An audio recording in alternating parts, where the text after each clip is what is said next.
আসসালামু আলাইকুম এভরিওয়ান, কি খবর সবার।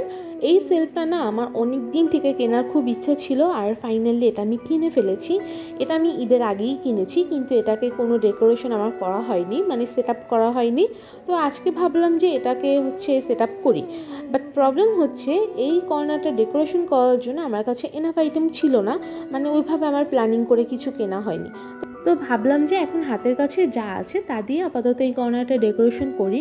অ্যান্ড এটার লাস্টে আউটলুকটা বেশ ভালো এসেছে। তো আমি না প্রথমে এখানে একটা জার দিয়েছি। এই জারটা আমি বেশ কয়েক মাস আগে আমার টি কর্নারের জন্যই বানিয়েছিলাম। এর মধ্যে কিছু মানি প্ল্যান্ট রেখেছি। এরপর যে জারটা রেখেছি, এই জারের মধ্যে আমি সবসময় ইনস্ট্যান্ট কফি, ক্রিমার এগুলো রাখি। এই লাইটটা কিন্তু অনেক সুন্দর, এটাতে 3টা কালার হয়, স্পেশালি এটা রাতের বেলা দেখতে অনেক সুন্দর লাগে। আর এটা আমাকে আমার বেস্ট ফ্রেন্ড গিফট করেছিল। এরপর এখানে ওরিও ওয়াফেল রাখলাম, এটা আমার অনেক পছন্দ।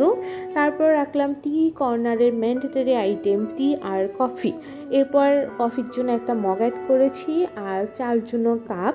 আর এটা না মটকা, আমি মাঝে মধ্যে মটকা চা বানাই, আমার কাছে খেতে ভালো লাগে। আর এই মটকাগুলো দেখতে অনেক কিউট, তো এটাও আমি রেখে দিলাম। আর এই জারটার মধ্যে আছে কিছু কফি ক্যান্ডি। এটা হচ্ছে কর্নারের ফাইনাল লুক। এখন আপনারা কমেন্ট করে জানাবেন যে এটা দেখতে ভালো লাগছে কিনা। আর ভিডিওটা ভালো লাগলে অবশ্যই একটু পেজে লাইক অ্যান্ড ফলো করে দিবেন। Thanks for watching. আজকের জন্য আল্লাহ হাফেজ।